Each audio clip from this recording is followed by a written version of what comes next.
Saludos y bienvenidos una semana más a El Foco, el espacio sobre finanzas personales, ahorro e inversión de Value School. Soy Alejandra Gómez. El actual entorno económico hostil, dominado por la alta inflación y el endurecimiento de la política monetaria, generan amplias caídas en los mercados. Ante los desplomes, es más difícil que nunca mantener la cabeza fría. Los índices en rojo no nos permiten, en muchos casos, ver más allá de la inmediatez que rodea al contexto financiero. Son los racionales, los inversores que tienen un plan a largo plazo y que logran mantener la cabeza fría, los que salen vencedores de esta complicada situación. Consiguen mantener una rentabilidad y no vender en el peor momento. Sobre este tema y mucho más vamos a hablar hoy con Pedro del Pozo, director de inversiones financieras en Mutualidad de la Abogacía. Con él vamos a repasar su trayectoria profesional y su forma de invertir. Tendremos también, como cada semana, nuestra sección sobre finanzas personales. ¡Vamos allá!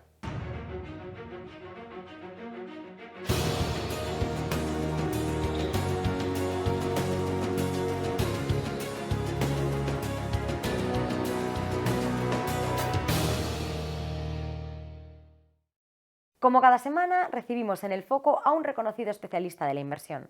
Nuestro invitado de hoy es Pedro del Pozo, director de inversiones financieras en Mutualidad de la Abogacía. Es el máximo responsable de la cartera de activos financieros de la Mutualidad, que en la actualidad posee un valor de mercado de más de 10.000 millones de euros. Pedro lleva más de 12 años en Mutualidad de la Abogacía, donde, antes de ocupar este puesto, fue gestor y también analista. Pedro es licenciado en Economía por la Universidad Complutense de Madrid y ha trabajado también en Beta Capital, Fortis y BNP Paribas. Su buen hacer y su método inversor le han servido para demostrar sus éxitos financieros. En los últimos años, Pedro ha conseguido un retorno medio anual del 3,4% para sus inversores mutualistas. Lo ha logrado gracias a un control de riesgos exhaustivo y a una inversión prudente, no dejándose arrastrar por el market timing o los ajustes inmediatos del mercado. Bienvenido, Pedro, y muchas gracias por estar aquí con nosotros hoy. Muchas gracias a vosotros por invitarme. Pues bueno, como siempre, vamos a tratar un poco pues, con Pedro quién es, cómo ha llegado al mundo de las finanzas y de las inversiones y cómo consigue realmente, bueno, pues por qué ha elegido este camino del raciocinio y del mundo value, ¿no? Entonces, bueno, eres natural de Ciudad Real, de Covarrubias de los Ojos. De Villarrubia de los Ojos. Ah, Villarrubias de los Ojos. Sí, nací en Ciudad Real, pero vamos, mi pueblo de toda la vida, al que sigo yendo mucho y al que quiero un montón, y en donde tengo familia y amigos, pues Villarrubia de los Ojos en Ciudad Real. Con un entorno precioso, por cierto. ¿Sí? ¿Cómo era el joven Pedro del Pozo? Pues un chico bastante soso, la verdad, muy responsable, iba al cole. La verdad que en un pueblo en la infancia siempre... a mí me dan penilla los niños de Madrid cuando decía, joder, que no tienen un sitio para jugar, no tienen el campo, no tienen estas cosas, pero vamos, la verdad que una infancia muy feliz, muy tranquila, como digo, en una España que era muy distinta. Entonces no había tantos coches, no había incluso la gente del campo, todavía alguna gente del campo iba en un carro con mulas, es decir, una cosa tremenda, o iba en moto. Ahora ya hay muchos coches, muchas cosas, y de luego se ve un poco el cambio que ha tenido España en los últimos 40, 50 años, pues cuando veo el pueblo que es ahora, que lo sigo queriendo mucho, y el pueblo que recuerdo de mi niñez, que era muy distinto. ¿Y ahora es un pueblo grande o...? Es un pueblo de 10.000 habitantes.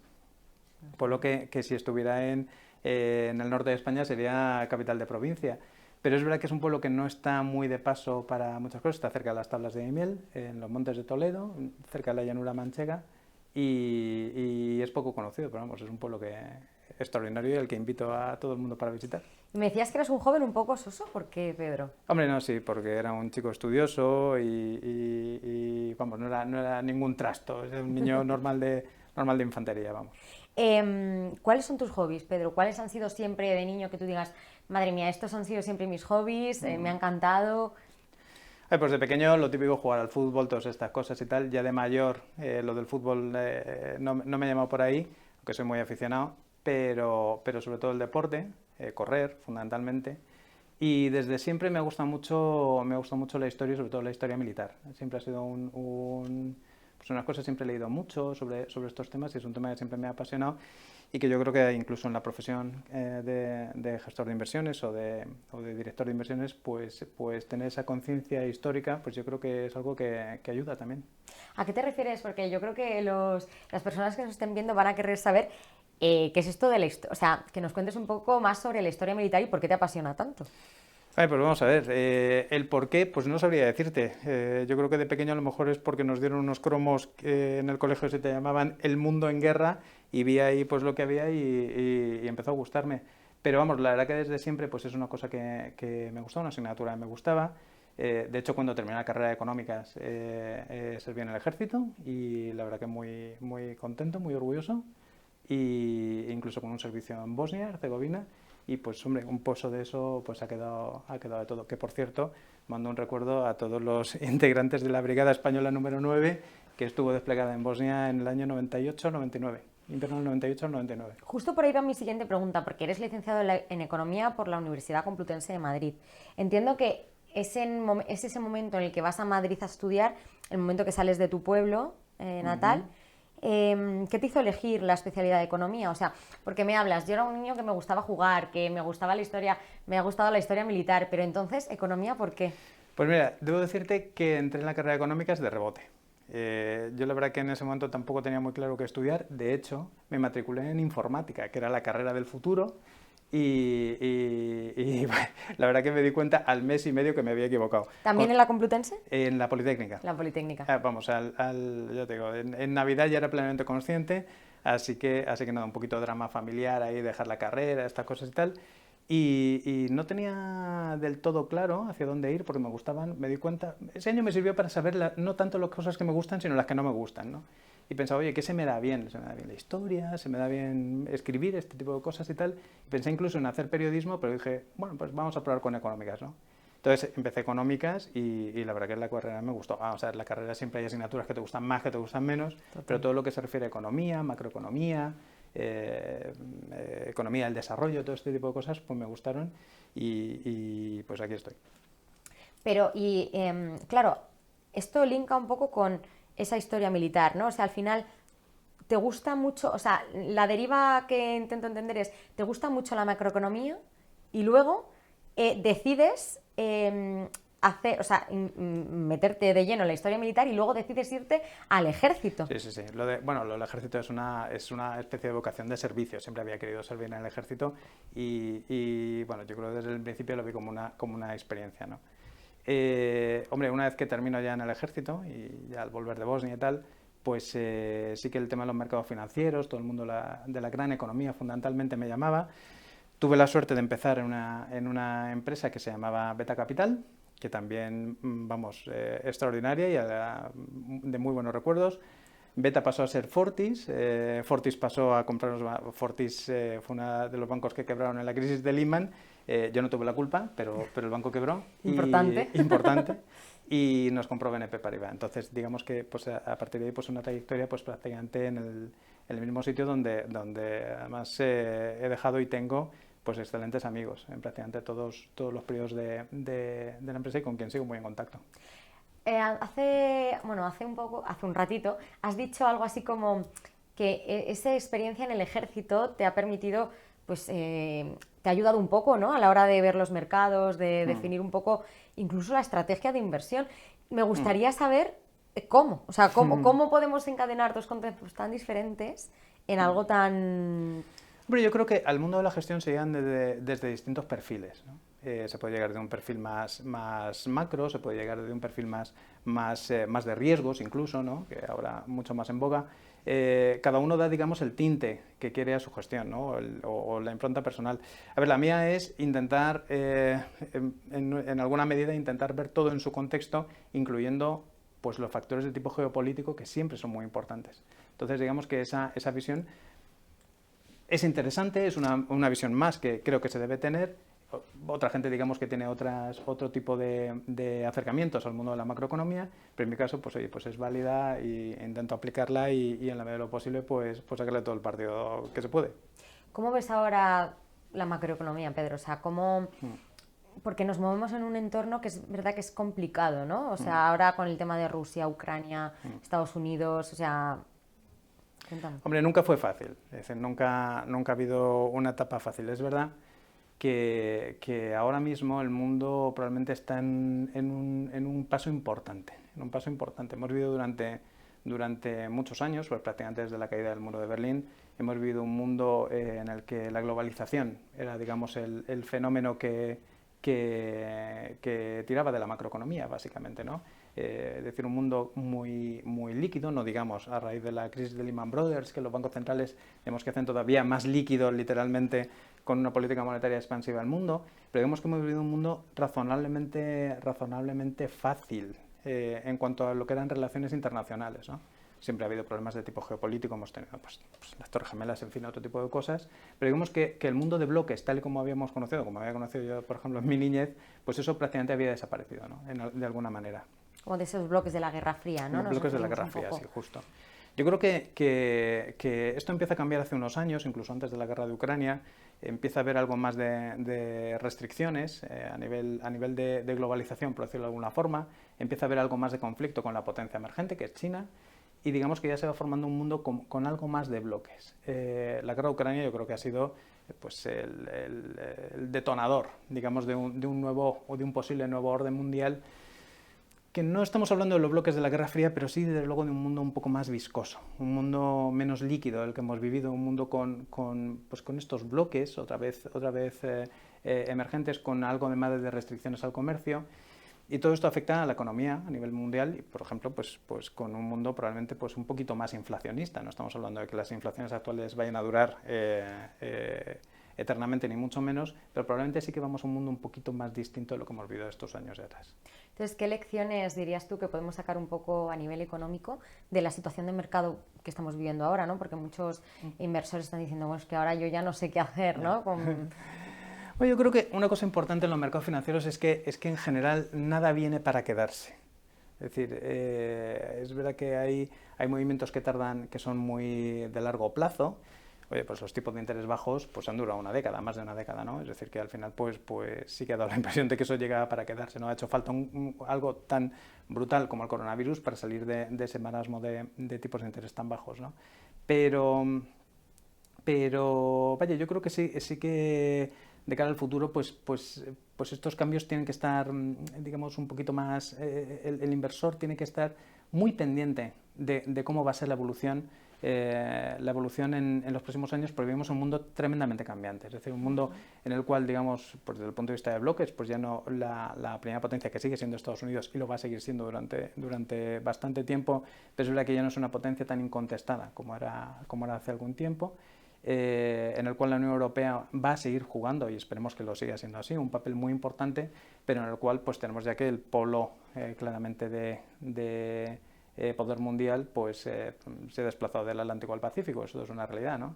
Una realidad con la que tenemos que convivir, y bueno, pues en función de eso pues tenemos que ver un poco los inversores por cómo acoplamos la realidad de nuestras carteras a un nuevo mundo siempre cambiante. Y ahora que hablamos así un poco de los mercados financieros, ¿no? De los inversores, te gusta mucho la macroeconomía y la historia política, pero es verdad que si por algo se caracteriza tu forma de invertir, de dirigir la cartera de mutualidad de la abogacía, recordemos con casi 10.000 millones de euros y con una buena rentabilidad del 3,4%, ¿no? En estos últimos 2 años, es por la sensatez y la mesura. Es decir, yo a mí me gustaría saber, es decir, parece que a veces la geopolítica nos hace querer ir al market timing, ¿no? Como esa inmediatez del mercado de Rusia hace esto, Ucrania hace aquello, ¿no? China dice, o Europa dice, Estados Unidos pronuncia, ¿no? Pero la realidad es que tu forma de invertir de forma calmada y sosegada, ¿no? Con unos valores concretos, te ha dado la razón. Entonces, ¿de dónde te viene esta calma y cómo podremos, cómo lo gestionas? Bueno, la calma, muchas gracias, se lo diré a mi mujer, que es así. No sé si está tan claro. Yo creo que para los mercados financieros sí. Pero yo creo que los mercados financieros, o por lo menos en el caso de la mutualidad, una cosa muy importante es conocer tu perfil de inversión. Es decir, conocer el perfil es vital, es la parte más importante de la inversión. Y la mutualidad de la abogacía conoce su perfil. Es decir, es un perfil pues, de largo plazo, es un perfil con un carácter conservador que prima determinados activos, particularmente la renta fija, y en ese sentido, pues digamos que esa visión de largo plazo, ese no estar tan pendiente del día a día, que también sino más bien pues de asegurar, digamos, las rentabilidades y servicios futuros, pues hace que se actúe con un poco más de calma y te permite pues algo que muchos gestores que gestionan otro tipo de activos pues no pueden tener, que es esa calma de separarse y decir, oye, pues al mercado actual no vamos a jugar. Por ejemplo, el año pasado, en el año 2021, fue un año en el que la inflación empezamos a ver que era un problema, pero los tipos de interés seguían muy bajos. En ese contexto nosotros vimos que no era un mercado para entrar en renta fija. Entonces, no todo el mundo tiene la capacidad de pararse y decir oye, vamos a dejar pasar esto porque ya llegará. Y al final pues ha llegado, ¿no? ¿De dónde crees que te viene a ti entonces ese saber parar y analizar, ¿no? El tener un plan, ¿no? En la cabeza, ¿no? Pues mira, yo creo que esto al final, como todas las profesiones, es un oficio. Es decir, al final se aprende de tus mayores, se aprende de la gente con la que estás. Yo he tenido la gran suerte a lo largo de mi vida profesional pues encontrar siempre gente que me ha enseñado muchísimo, tanto aquí en la mutualidad, me acuerdo de mi antiguo jefe y sin embargo amigo Antonio de Arcos, permíteme que diga su nombre literalmente, mis antiguos compañeros de Fortis, es decir, hay mucha gente que te va enseñando a lo largo que son referentes, ¿no? a lo largo del camino. Pero vamos, yo, como te decía, yo creo que al final es un oficio y uno también aprende con golpes, ¿no? Llevo 22 años en el mercado y en 22 años pues bueno, ya he perdido la cuenta de las crisis que hemos visto, ¿no? Empezando por la que quebró mi banco, de Lehman Brothers. Pero vamos, al final se va aprendiendo y uno intenta tomarse las cosas con cierto grado de filosofía, dentro de lo importante que es gestionar una cartera de 10.000 millones. ¿Y cómo mantienes esa cabeza fría cuando el mercado cae? Porque claro, yo me imagino con una base, ¿no? de monetaria, ¿no? de 10.000 millones de euros que gestionas, ¿no? Y empieza a caer el mercado. En ese momento, o sea, ¿qué hace Pedro del Pozo? Pedro del Pozo medita, hace yoga, o sea, sale a correr. Bueno, yo creo que casi todo, lo primero, antes de actuar, uno tiene que saber de dónde viene y qué es lo que esperaba hacer, ¿no? Yo creo que hay fenómenos que realmente son shocks o cisnes negros, bueno, puede haber algún problema en la definición, pero que realmente uno tarda un poco en reaccionar. Yo creo que hace un par de años hemos visto pues, el tema del coronavirus, ¿no? Es decir, es una cosa pues, completamente inesperada y ante estas cosas lo mejor es de momento pararse antes de empezar a hacer nada y luego ver pues, un poco las repercusiones de cómo van yendo los temas. Entonces, yo creo que al final sí que la calma es importante. Cuando sucede algo que tienes razonablemente previsto, eso es mucho más chulo para gestionar. Por ejemplo, este año pues nosotros preveíamos que los tipos de interés iban a subir. Es verdad que no preveíamos que iban a subir tanto ni tan rápido como han subido. Yo creo que nadie del mercado lo preveía. Pero cuando tienes esa base de que esto es lo que puede pasar, pues al final pues tienes un elemento que dices, oye, pues contra esto sí que sé reaccionar. Depende de la situación, pero vamos, yo creo que en cualquier caso aquí la máxima es no actuar con precipitación nunca. Te iba a preguntar si tuviste algún modelo a seguir que te haya ayudado un poco a tener pues este camino un poco más value, uno más de largo plazo, más de cabeza fría, más de invertir, como decimos en Value School, con conciencia, ¿no? ¿Has tenido algún modelo a seguir? No sé, ya has dicho, pues mira, he leído muchos libros de tal autor, o mira, cuando yo estudiaba economía me encantaba este profesor, no sé.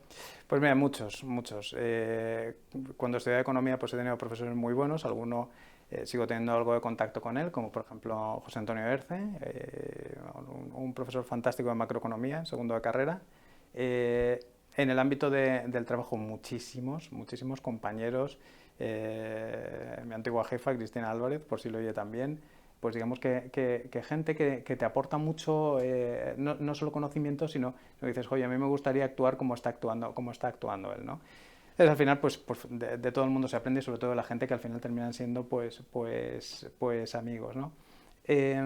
Hombre, si me pides por un modelo, la verdad que yo soy muy fan de Winston Churchill. Es decir, tengo un montón de libros suyos, de los escritos, biografías, cosas de este tipo. Y yo no sé si el modelo es ese, porque la verdad que consumo menos alcohol que él, eso está claro, tampoco fumo puros, pero sí que es un referente para mí importante. Pues de vez en cuando, sobre todo cuando las cosas van mal, seguro que hay una frase de Churchill que te lo puede explicar perfectamente. Por ejemplo, ahora, ¿qué frase nos podría venir bien de Churchill? O sea, ¿qué frase así célebre a ti se te ocurre que digas, mira, para esta tesitura de mercado, esta frase de Winston Churchill? Pues mira, yo creo que una de las últimas que he utilizado en algún informe es la dice, oye, está bien tener una buena estrategia, pero de vez en cuando hay que ver los resultados. Claro, o sea que de vez en cuando hay que pararse a mirar realmente qué está haciendo la Así es, cartera, así ¿no? En es. este caso. Te voy a preguntar también, ¿qué le dirías o qué les recomendarías a los ahorradores en esta coyuntura de mercado? Ujú. Uf, pues ante todo, primero depende del perfil, ¿eh? O sea, yo creo que este ¿De año, ahorrador? sí, sí, sí, depende del perfil que tenga uno. Yo creo que este año, si sigue así el mercado de aquí a dentro de un mes, lo cual está por ver, pues el mercado está en un grado de incertidumbre elevadísimo, yo creo que es la primera cena de Navidad con amigos en la que cuando uno te pregunta, oye, ¿qué compro? Y uno siempre pues intenta echarse para atrás a esta pregunta, pero dice, oye, que depende, ¿no? de tu perfil de inversión. Pero yo creo que es de las pocas veces que se puede decir compra renta fija. Compra renta fija porque digamos que los niveles a los que he llegado a día de hoy, la renta fija pues hace que aunque pueda ir a peor, y quién puede decir que no sea así, quién puede decir que no veamos algo más de inflación y que no veamos los tipos presionando al alza, pues probablemente comprar determinada renta fija de calidad, determinadas duraciones, pues probablemente es una buena idea a día de hoy, si se tiene liquidez. Ante todo a cualquier inversor yo lo que diría es que intente conocerse a sí mismo, ¿no? A la hora de saber realmente lo que quiere. Yo creo que un problema importante de esto del perfil de inversión, y sobre todo en España, donde oye, pues hace falta mucha educación financiera, es que muchos inversores pues quieren tener el 20% cuando el IBEX sube un 20% y no perder tener un refugio nuclear cuando pasa algo como el coronavirus, ¿no? Y eso no es posible. Entonces uno tiene que dentro de su perfil saber a qué puede optar o qué puede conseguir, básicamente. Oye, Pedro, con esto de que has mencionado la educación financiera, ¿no? Que tenemos, pues que en España adolecemos mucho de educación financiera. ¿Cuándo fue tu primer contacto con las finanzas? O sea, no sé si en la universidad o antes, previamente, tú ya habías tenido, no sé si algún familiar o alguien que se dedicara a la economía en tu casa o... Pues no no de manera especial, es decir, no más allá que cualquier familia española, es decir, no tengo ningún familiar ni ningún antecedente pero vamos, ni de economía ni militar, es decir, esto me ha dado por ahí, ¿no? Al final pues he llegado a este mundo como sea. A ver, yo creo que más que las finanzas, que me gustan las finanzas, yo creo que he llegado ahí pues a través de determinadas. Creo que la explicación económica es una muy buena explicación para la historia y al revés. Es decir, la historia muchas veces se explica a través de la economía. Me acuerdo que cuando estaba en la carrera leí un libro que se titulaba La decadencia económica de los imperios, que me marcó mucho, de Carlo Cipolla. Y pensé, joder, la verdad que uno cuando lee eso, por cómo cayó el Imperio Romano, el Imperio Español, unas cosas de estas, dice, cuando ve una peli, pues no termina de fijarse la tremenda implicación económica que hay detrás, ¿no? Y bueno, pues ese tipo de cosas, pues es un acercamiento que me gusta. O sea, que Pedro del Pozo se acerca a la economía y a las finanzas a través de la macro, Mm. a través de, pues bueno, de la cabeza fría, ¿no? De pensar antes de actuar y a través de la historia. Ujú. Bueno, pues sí, sí, sí. La verdad que, vamos, historia muchas veces de muy largo alcance, aunque es verdad que como base está muy bien, pero es verdad que la historia, por lo menos del mismo modo, raramente se repite. Es decir, que muchas veces es para aprender un poco los errores del pasado. Mira, pues un poco una frase siguiendo una frase famosa de Winston Churchill, cuando está a punto de terminar la Segunda Guerra Mundial, un parlamentario le pidió, dice, por favor, señor Churchill, no vuelvan a cometer los errores del pasado, del final de la Primera Guerra Mundial. Y dijo Churchill, dice, quédese tranquilo, dice, esta vez vamos a cometer errores completamente nuevos. Pues, No vamos a repetir, sino que estamos cometiendo errores ahora en el mundo actual, pasados, errores que ya habíamos dejado atrás. Yo creo que siempre se cometen errores, es decir, en la gestión, en la política, siempre hay cosas que visto con el retrovisor, pues siempre hemos hecho de otra manera, es decir, no somos infalibles, eso así. Yo creo que la gestión muchas veces consiste, en el caso de la gestión de activos, es decir, el resultado final de toda la gestión tiene que ser positivo, es decir, el número de aciertos tiene que ser mayor al de errores y desde luego mucho más importantes en términos de volumen, es decir, los errores pues hay que intentar pues en la medida de lo posible evitarlos y cuando no pues subsanarlos, ¿no? Desde el punto de vista del mundo en general, a ver, yo soy muy optimista con la evolución del mundo. Es verdad que ahora mismo estamos en un momento pues un poquito más complicado, con una guerra terrible, que además no sabemos muy bien cómo puede devenir el futuro del conflicto, pero yo sí soy muy optimista, particularmente teniendo en cuenta de dónde venimos.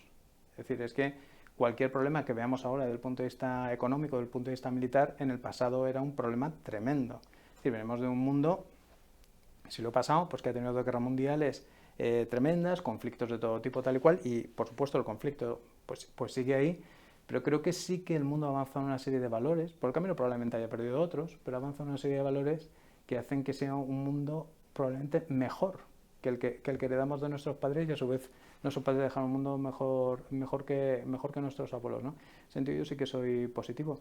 El dato está muy desactualizado, pero me acuerdo que hace unos años, antes de la pandemia, leí que aproximadamente 200 o 220.000 personas diariamente salían en el mundo de la pobreza extrema. 200 o 220.000 personas al día. Es pasar de $1 a 4 al día, es decir, es algo nimio, ¿no? Pero significa pasar tu esperanza de vida, no sé, del entorno de 30 años al entorno de 50 o 60. Entonces, eso es importante, yo creo que eso se ha logrado. Yo creo que el mundo en ese sentido, pues tiendo a pensar que irá para mejor. ¿Gracias a qué se ha logrado? ¿Gracias a qué consideras tú que se ha logrado como fan de la historia y de la economía? ¿Gracias a qué? O sea, ¿cuál es el causante de ese desarrollo, ¿no? de esa salida de la pobreza extrema? Pues mira, yo creo que hay muchas explicaciones. Una de ellas es la tecnología.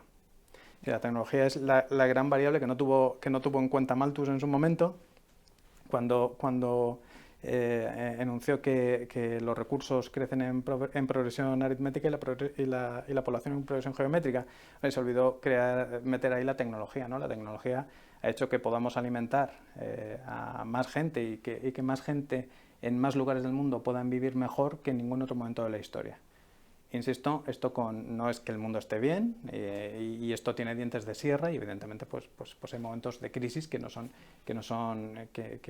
está peor que hace unos años, ¿no? Fundamentalmente por un tipo de tendencia. Pero en líneas generales, si vemos la tendencia histórica, me parece absolutamente determinante. La tecnología es uno. Yo creo que también se ha crecido mucho a nivel de los valores. Probablemente esto viene dado también por el propio desarrollo económico, ¿no? Hace 50 años hablar de ecología o hablar de cambio climático pues era poco menos que era absurdo, ¿no? Es decir, no se ponía ni en tela de juicio. Hoy no digo ni mucho menos que esto esté más que trillado o que esté solucionado, que ni muchísimo menos, pero el mero hecho de que ya se planteen estas cuestiones ya es una cierta victoria. El mero hecho de que en muchos hogares de España y del mundo pues se recicle, pues que era algo que cuando éramos pequeños ni existía, pero ya es algo importante. Entonces yo creo que en ese sentido, pues digamos, el desarrollo económico probablemente termina generando un desarrollo social que yo creo que ha sido muy relevante en los últimos años. O sea, el desarrollo económico como garantía de desarrollo social. Es que probablemente antes tiene que haber algo de desarrollo económico, algo, no sé cómo decir, una tarta para repartir antes de ponernos a repartir, ¿no? Entonces, pues probablemente ese desarrollo económico sea lo que tire de lo demás. Desarrollo social, desarrollo de otros niveles. Yo creo que esto pues lo podemos ver en muchos países, de luego en Europa, de luego en España, pero probablemente incluso en tiempo real lo veremos en otros países que han tenido un grado de desarrollo brutal. Países asiáticos, lo podremos ver en China, como lo hemos visto por ejemplo en Corea del Sur o en otros países. Entonces digamos que generalmente cuando la gente ve satisfechas sus primeras necesidades, pues luego vienen otras necesidades un poco más profundas, un poco más de carácter social o otro tipo de necesidades que no son tan físicas, y que eso es lo que al final hace que la humanidad pues también pueda avanzar.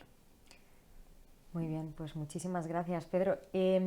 Por último, me gustaría un poco, porque bueno, ya sabes que nosotros en Value School, junto con la editorial Deusto, pues publicamos algunas obras, ¿no? Algunos libros. Me gustaría, bueno, yo entiendo que tú eres lector, ¿no? Porque si eres fan de la historia y tal, que me dijeras algunos títulos de libros que a ti te han marcado, aparte de Churchill y demás.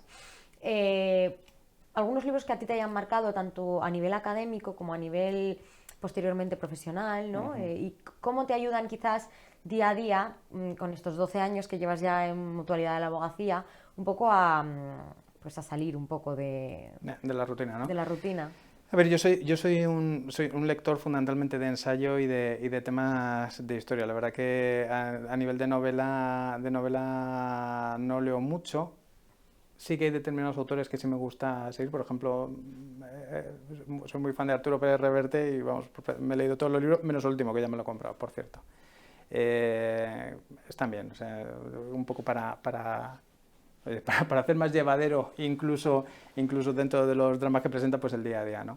A nivel de libros que me han marcado, mira, pues antes he dicho uno en la carrera, que es La decadencia económica de los imperios, de Carlo Cipolla, me parece fundamental, y desde luego te tengo que decir libros de Winston Churchill, ¿no? Y porque me parecen muy, sobre todo para momentos sombríos, ese espíritu en la derrota, resistencia, en la paz, magnanimidad, etcétera, pues me parece lo más interesante. Dicho eso, yo, vamos, pues recomiendo un libro de Winston Churchill, que no es de sus más conocidos, que es Mi juventud, un libro que escribió cuando tenía 25 años y que cuenta lo que había hecho desde que nació hasta los 25 años. Oye,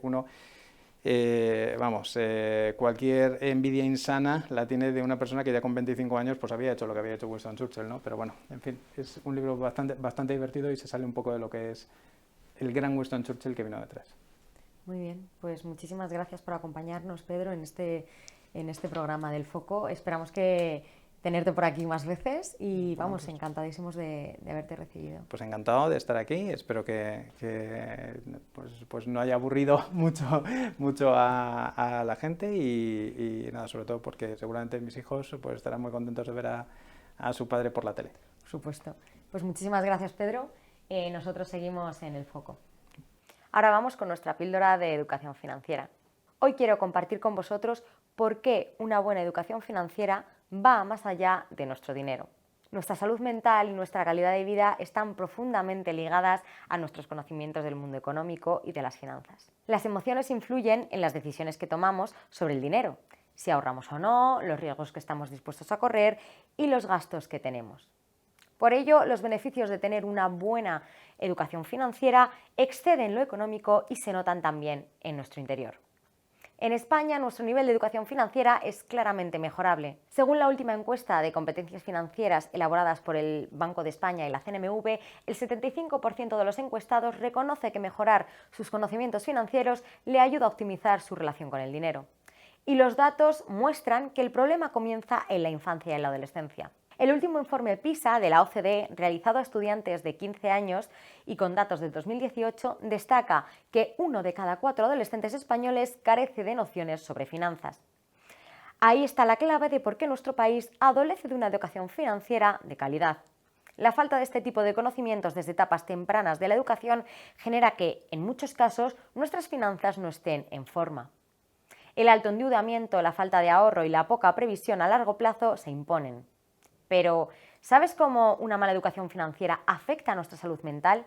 La encuesta Stress in America, realizada en Estados Unidos por la American Psychological Association, destaca desde su primera edición en 2007 que la relación con el dinero encabeza la lista de factores de estrés de la población.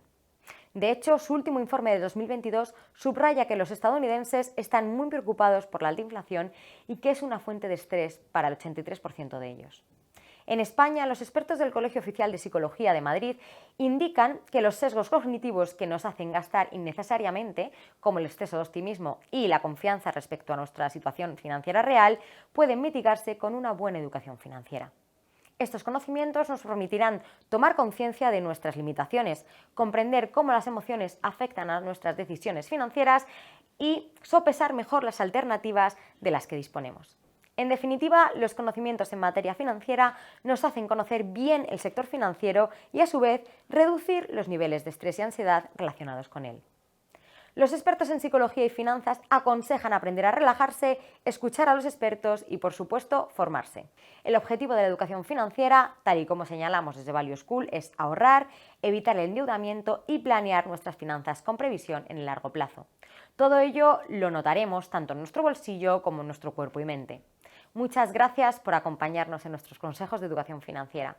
Para saber más sobre nuestros cursos y actividades, visitad nuestra web valueschool.es y el canal de Value School en YouTube. Nos vemos la próxima semana en El Foco. Hasta pronto.